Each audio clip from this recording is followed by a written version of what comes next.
Hi hello வணக்கம் நண்பர்களே. அழகான கதை சொல்ல நான் வந்துட்டேன். அற்புதமா கேட்கறதுக்கு நீங்களும் வந்துட்டீங்கன்னு நான் ரொம்பவே நம்புறேன். சரி வாங்க கதைக்குள்ள போலாம். ஒரு மிகப்பெரிய செல்வந்தர், பெரிய தோட்டம், பெரிய வீடு, பெரிய பெரிய பங்களா, காரு. ஏண்டி அதான் செல்வந்தர்ங்கிற? ஏண்டி எங்களுக்கு அது கூடவா தெரியாது? செல்வந்தர்னா பணம் நிறைய இருக்கிறவன் தான் அர்த்தம். அவன்கிட்ட தோட்டமும் துறவும் பேரும் புகழும் பங்களாவும் இருக்கிறதுனா பெரிய விஷயமா? சரி சரி புரிஞ்சுக்கிட்டீங்கன்னா சந்தோஷம்தான். கோவப்படாதீங்க போஸ். உங்களை ரிலாக்ஸ் பண்றதுக்கு தானே நான் வந்திருக்கேன். ஒரு நாள் கூட நீ இப்படி பண்ணலடி. எல்லா நாளும் எங்களை எரிச்சல் பண்ணிட்டு ரிலாக்ஸ் பண்ண வரேன் நீ ரிலாக்ஸ் பண்ணிக்கிறடி. நிஜம் தாங்க. உங்ககிட்ட கதை சொல்றதுனால நான் முக்கால் வாசி என்னோட ப்ரெஷர்ல இருந்து வெளியில வந்துடுறேங்கிறது நிதர்சனமான உண்மை. Thank you so much for all you. அது மட்டும் கிடையாது, நீங்க சப்ஸ்கிரைப் பண்ணி உங்க ஃப்ரெண்ட்ஸ்க்கு ஷேர் பண்ணி என்னோட வீடியோஸ் லைக் எல்லாம் அழிச்சுன்னா இன்னும் சந்தோஷம். அதையும் பண்ணிட்டீங்கன்னா பரம பக்தையா உங்க எல்லாருக்கிட்டையும் நல்லபடியா நான் நடந்துப்பேனா. இல்லைனாலும் கதை சொல்லி கழுத்தறக்க போறது நிறுத்த போறது கிடையாது. ஆமா, இப்படி கதையை முடிச்சிருவியா என்ன? செல்வந்தரோட நிக்கிற செலவா போய்கிட்டு இருக்கு பேச்சுல ஒன்னும் நடத்த பாடல. சரி சரி கதைக்குள்ள போலாமா? நீ தான் போக மாட்டிய. போறேன் பாப்பா. வாங்க கதைக்குள்ள போலாம்.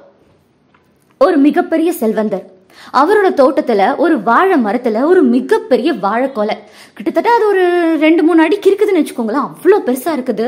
நல்லா மஞ்சளா பழுத்து ரொம்பவே சுவையான பழம். அதுவும் அவருக்கு தெரியும். இந்த முறை அவர் என்ன யோசிச்சாருன்னா, இதை கொண்டு போய் கோவிலுக்கு கொடுக்கலாம். எல்லா நாளும் நம்ம சாப்பிட்றோம், நம்ம சொந்தக்காரங்களுக்கு கொடுக்குறோம். இந்த முறை இது கண்டிப்பா கடவுளை கொண்டு போய் சேரணும்னு சொல்லிட்டு தான் வீட்டுல வேலை செய்யற முத்துவை கூப்பிட்டு, யாரு குடுக்கறது வாழைப்பழத்தை குடுக்கறது? சரத் பாபு தானே அப்படின்னா, ஹலோ ஹலோ வேலை செய்யறவரோட பேரு முத்து. உடனே நம்ம தலைவரை எடுத்துக்காதீங்க. எல்லா இடத்துலயுமே அவரேவா வேலை செஞ்சுட்டு இருப்பாரு. அவருக்கு ஒரு வேலை இல்ல. ஓகே, வேலை செய்யற முத்துவை கூப்பிட்டு இந்த பழத்தை கொண்டு போயிட்டு நல்லபடியா கோவில்ல ஒப்படைச்சிடு அப்படின்னு சொல்றாரு. பயப்புல சரின்னு சொல்லி தூக்கிட்டு கிளம்பிட்டான். காலையில இருந்து ஒண்ணுமே சாப்பிடல. நம்ம முத்து பசி பயங்கரமா இருக்குது. அடி வயிறுல எடுத்துட்டு போறதும் மஞ்சளா நல்லா பழுத்த வாழைப்பழம். யோசிச்சு பாருங்க, கையில வெண்ணைய வச்சுட்டு நெய்க்கு அலைவான, இருக்கிறத 2 எடுத்து வாயில போடு அப்படின்னு சொல்லி 2 பழத்தை புட்டு சாப்பிட்டுடுறான், பறிச்சு சாப்பிட்டுடுறான். அவனோட பசி உண்மையிலே அந்த நேரத்துக்கு தீந்து போகுது. மீதியை கொண்டு போய் நல்லபடியா அவன் கோவில ஒப்படைச்சிடுறான். இது என்னடி வாழைப்பழ காமெடியா? வேணாம் நான் அதுக்குள்ள போகல. அது என்ஜாய்மெண்ட்னாலும் பயங்கர தலைவலி. சோ நான் கவுண்டமணி செந்தில டிஸ்டர்ப் பண்ணல. இது கதைக்குள்ள போலாம் வாங்க. கோவில நல்லபடியா ஒப்படைச்சாச்சு. செல்வந்தர் அந்த நாள் முழுத்தும் வேலையை முடிச்சுட்டு நிம்மதியா தூங்கலான்னு சொல்லி கண்ணை மூடி பெட்ல போய் படுக்கிறாரு மனுஷன். அவர் கண்ணை மூடின உடனே, உங்க எல்லாருக்கும் கண்ணை மூடின உடனே ஒரு விஷயம் நடக்கும். அது சரி, நான் தூங்குறதே 3 மணிக்கு, விடிய கால 5 மணிக்கு எழுந்திருவேன். சில பேர் அதுவும் கிடையாது. இதை எங்க இருந்து நாங்க தூங்குறது? அட, நீங்க ஒரு விஷயத்த மறந்துட்டீங்களா? நீங்க தூங்குனாதாங்க அழகான கனவு வரும். உங்க தேவ கன்னிகள், தேவதைகள், அப்புறம் சூப்பர் ஹீரோஸ் வருவாங்க. கொரியன் டிராமால வர அழகழகான மூஞ்சுக்கும் பழத்துக்கும் வித்தியாசம் தெரியும் மாதிரி அப்படியே ஆப்பிள் மாதிரி இருக்கிறவனுங்க எல்லாம் வருவானுங்க. பொண்ணுங்க தள்ளன்னு பல்லன்னு வருவாளுங்க. கண்ணை மூடி தூங்குனாதானே பாதி பேர் கனவுல தானே வாழ்க்கையை ஓட்டிக்கிட்டு இருக்கோம். அடி போவாங்கடி. எங்களுக்கு கனவு வந்தா இந்த பக்கம் 4 பேய் தோர்த்துது, அந்த பக்கம் 7 நாய் தோர்த்துது, அந்த பக்கம் 10 பாம்பு தோர்த்துது. நீ வேற காமெடி பண்ற. சரிதாங்க, பாதி நாள் பேய் பிசாசு துரச்சுன்னா பாதி நாள் உங்க கேர்ள் ஃப்ரெண்ட்ஸும் உங்களோட அழகு தேவதைகளும் உங்களோட அழகு தேவன்களும் துரத்த மாட்டாங்களா? போய் சொல்லக்கூடாது. கமெண்ட்ல சொல்லுங்க. எந்த கனவாச்சும் ஐயோ விடிஞ்சு போச்சு, கனவு அந்த இடத்துக்கே போ, அப்படியே போ, கனவு பயங்கரமா இருந்ததுப்பா, பங்கமா இருந்ததுப்பா, பார்த்துட்டே இருக்கலாம் போல இருந்ததுப்பான்ற மாதிரி நீங்க ஏதாவது ஃபீல் பண்ணிருந்தீங்கன்னா கண்டிப்பா மக்களே கமெண்ட்ல சொல்லுங்க, பேசி பார்ப்போம். நம்ம டிஸ்கஸ் பண்ணும்போது நிறைய குட்டிகள் வெளியில வரும். என்னோட குட்டியும் சேர்த்துதான் சொல்றேன். எனக்கும் நிறைய க்ரஷ் இருக்காங்க. கனவெல்லாம் கண்டன்னு வச்சுக்கோங்களேன். சில நேரம் என்ன கனவுன்ட்டே புரியாது. ஆனா சில நேரம்லாம் கண்ணை திறக்கவே மனசு வராது. அப்படி இருக்கும் கனவெல்லாம். கனவுன்னு தோணவே தோணாது. பட் இருந்தாலும் அது கண்ணை திறந்தப்போ, சே இந்த நேரத்துல யாரா எழுப்பணும், இந்த நேரத்துல யாரா எந்திரிக்கணுங்கிற ஃபீல் கொடுக்குங்க. அப்படிப்பட்ட கனவெல்லாம் கூட எனக்கு வந்திருக்கு. நீங்க உங்க கனவை பத்தி கண்டிப்பா கமெண்ட்ல சொல்லுங்க. சரி வாங்க கதைக்குள்ள போலாம்.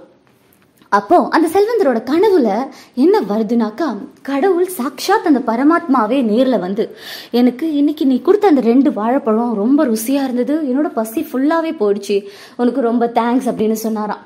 உனக்கு ரொம்ப நன்றின்னு கடவுளே இதுக்காக சொல்றாரு. அப்போ யோசிச்சுக்கோங்க, இதுல கதையோட கண்டென்ட் உங்களுக்கு இப்பவே புரிஞ்சிருக்கும். அதாவது அந்த முழு தார்ல இருக்கிற சத்துமே வந்துட்டு கடவுளை போய் சேரல. 2 பழம் அந்த மனுஷன் சாப்பிட்டாரு பாருங்க, அதுதான் கடவுள் வந்து தன்னோட பிரசாதமா எடுத்துக்கிட்டாரு. அதுதான் விஷயமும் கூட. நம்ம நிறைய பணம் வச்சிருப்போம், பணமே இல்லாதவங்களா கூட இருக்கலாம். ஆனா நம்மளால முடிஞ்ச அளவுக்கு உங்க கையில 50 ரூபாய் இருக்கா, 5 ரூபாவை பிச்சையா போடுங்க. பிச்சைன்னு சொல்ல முடியாது, தானமா பண்ணுங்க.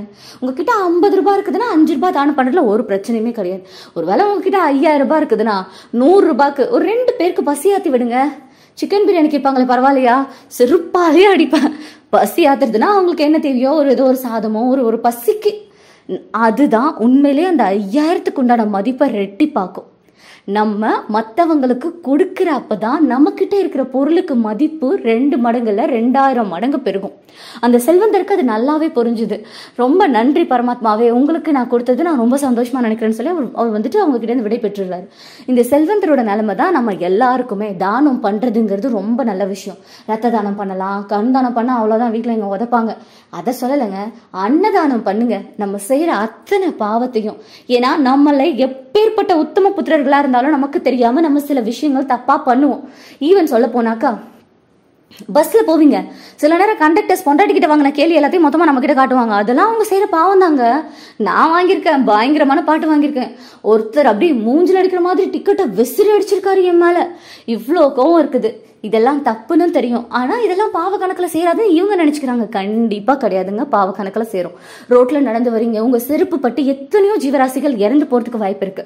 ஆனா அது நமக்கு தெரியாது, அது பாவமே கிடையாது. இருந்தாலும் ஒரு உயிர் போறதுங்கிறது பாவம் தான். தெரிஞ்சு செய்யறதுக்கும் தெரியாம செய்யறதுக்கும் கிரெடிட் வித்தியாசப்படுமோ என்னவோ. சோ நம்ம செய்யற அத்தனை பாவங்களையும் நம்ம நிவர்த்தி பண்ணணும்னா போயிட்டு கங்கையில குளிக்கணும், காசியில குளிக்கணும்னு இல்லைங்க. காசு இருந்ததுன்னா மற்றவங்களுக்கு 4 பேருக்கு பசி ஆத்துங்க, அன்னதானம் பண்ணுங்க. அதை விட சிறப்பான விஷயம் எதுவுமே கிடையாது. மற்றவங்களுக்கு உதவி பண்ணணுங்க. புரிஞ்சிருச்சா?